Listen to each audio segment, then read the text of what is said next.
At exactly 3 a.m. on a humid Miami night, a phone call shattered the future of baseball. The Miami Marlins superstar was gone. Now to the tragic loss of rising baseball star José Fernández, the Miami Marlins pitcher. He had survived the shark-infested ocean and a Cuban prison, only to perish on a calm night just feet from the city he conquered. This is the story of the electric light known as José Fernández.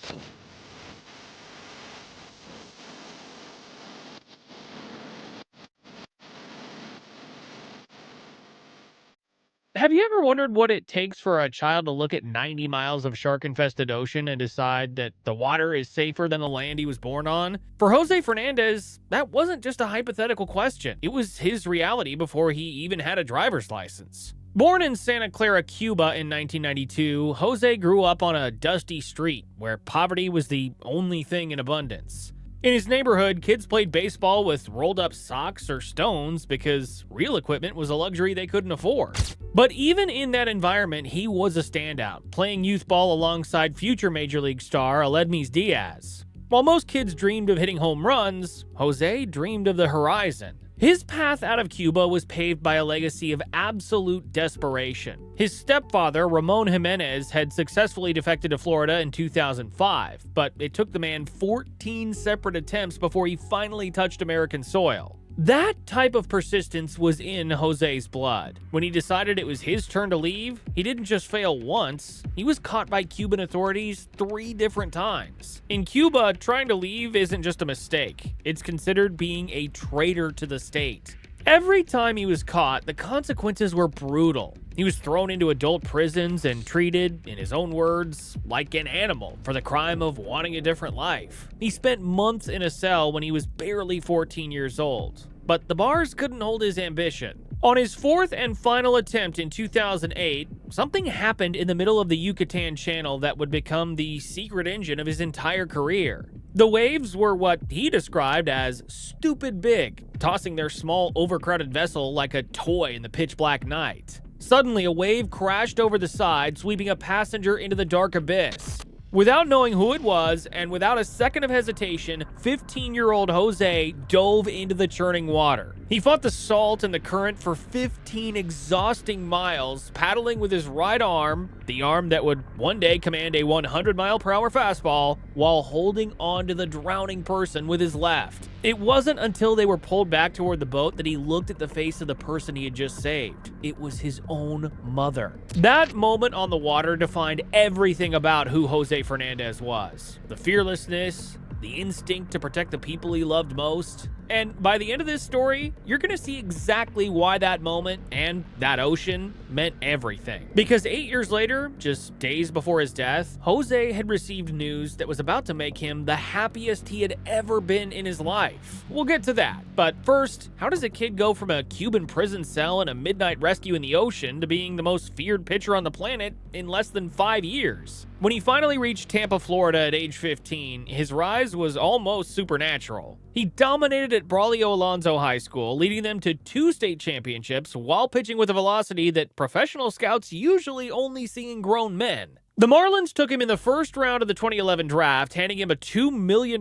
signing bonus before he had even played a single professional game. When José walked into the clubhouse, it changed the entire atmosphere. His teammates started calling him Niño because despite his massive 6'3" frame, he played the game with the pure, unadulterated joy of a child. Have you ever seen someone who looks like they're having more fun at work than you do on vacation? That was José on the mound. He wasn't just pitching, he was performing. He would laugh at hitters after they struck out, not to insult them, but because he was genuinely amazed at what a baseball could do. In his rookie year of 2013, he did the unthinkable. He jumped straight from Class A to the major leagues and won the Rookie of the Year award, finishing 3rd in the Cy Young behind legends like Clayton Kershaw. But while the numbers were historic, it was his personality that made him the face of a franchise. There's a famous moment from that rookie season that perfectly captures who he was. He was facing Troy Tulowitzki, one of the best hitters in the game.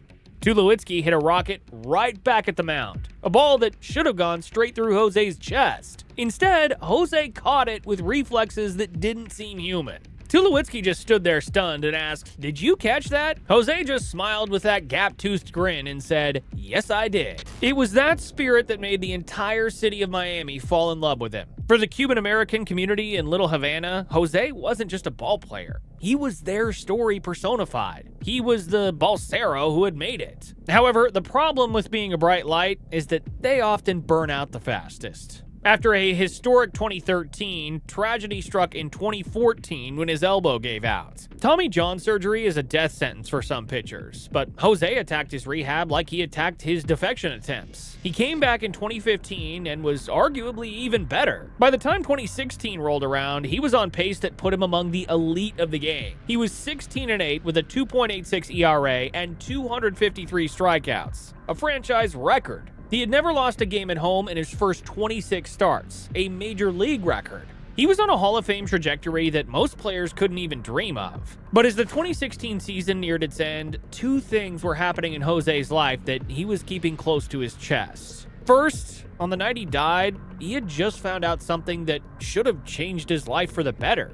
Something that makes the loss almost impossible to process. And second, the same ocean that he had conquered to save his mother was starting to call him back. Jose was obsessed with his boat, a 32-foot vessel he named Caught Looking. He loved being out on the water at night, often inviting teammates who tried to warn him that the ocean isn't a playground after dark. On September 20th, 2016, Jose pitched the game of his life against the Washington Nationals. He threw 8 scoreless innings, struck out 12, and walked off the field telling his teammates it was the best he had ever felt on the mound. It was his final masterpiece. The night of September 24th started like any other for a 24-year-old superstar in Miami. He went to a popular waterfront bar called American Social, a spot where you can dock your boat right at the restaurant. But he wasn't happy that night. Reports later surfaced that he had been in a heated argument with his girlfriend. He was agitated and wanted to get on the water to clear his head. He asked several teammates to join him, but they all turned him down. Marcelo Ozuna, one of his closest friends on the team, told him specifically, "Don't go out." Ozuna told him he had to stay home with his family and told Jose to call him in the morning to wake him up for the game. But Jose didn't listen. He called 2 of his friends, Eduardo Rivero and Emilio Macias. Rivero's own friends were texting him at midnight, begging him not to go. One friend, Will Bernal, texted Rivero, "Yo, please be careful, bro. Keep Jose cool." Rivero's response is now a haunting piece of history. "Trust me, it's not my time yet." They pushed off into the dark Miami waters around 2:42 a.m. Just 20 minutes later, at 3:02 a.m., the Caught Looking hit the north jetty of Government Cut at a speed of 65 miles per hour. The impact was so severe that the boat flipped completely upside down, coming to rest on top of the jagged rocks. When the Coast Guard found the wreckage at 3:30 a.m., they didn't just find a boat. They found the remains of a city's hope. Jose was found pinned under the vessel, his body wedged against the boulders. He couldn't even be identified by his driver's license because of the trauma to his face. They had to use his MLB ID and his tattoos to confirm it was him. The aftermath was a nightmare. The toxicology report eventually revealed a darker side to the night. Jose had twice the legal amount of alcohol in his system and trace amounts of cocaine. He was the one driving the boat at full throttle into a pile of rocks he had navigated dozens of times before. It was a reckless, preventable end to a life that had survived so much. But what about the secret he had just learned? 5 days before the crash, Jose had posted on Instagram that he was going to be a father. His girlfriend, Maria Arias, was pregnant with a baby girl they had already named Penelope. He had even ordered a custom baseball glove for her, stitched with her name, just days before he died. He was supposed to start a new chapter as a dad, a role he was more excited for than any Cy Young award. Instead, that glove would eventually be held by a daughter who would never meet her father.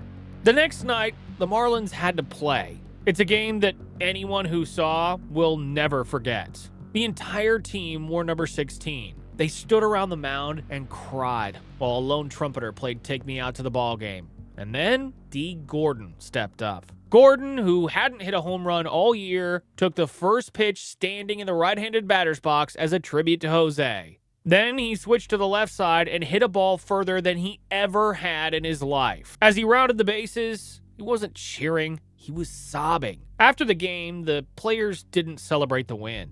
They gathered at the pitcher's mound, took off their caps, and left them in a circle in the dirt where Jose used to stand. Where are we left when a superstar is taken too soon?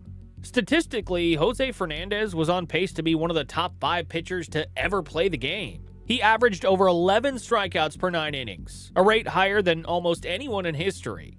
But the numbers are empty. What was lost wasn't just a 2.58 ERA or a 98-mile-per-hour fastball. It was the joy. It was the kid who saved his mother from the ocean only to be taken by that same ocean just when he was about to become a father himself. The Marlins retired his number 16 immediately, and for years, his locker was left exactly as it was on that final night. A shrine to a man who lived 100 years of life in just 24. His daughter Penelope was born 5 months after his death. She'll grow up seeing videos of a man who looked like he was playing a game in a backyard, even when the lights were at their brightest. That phone call at 3 a.m. didn't just end a career.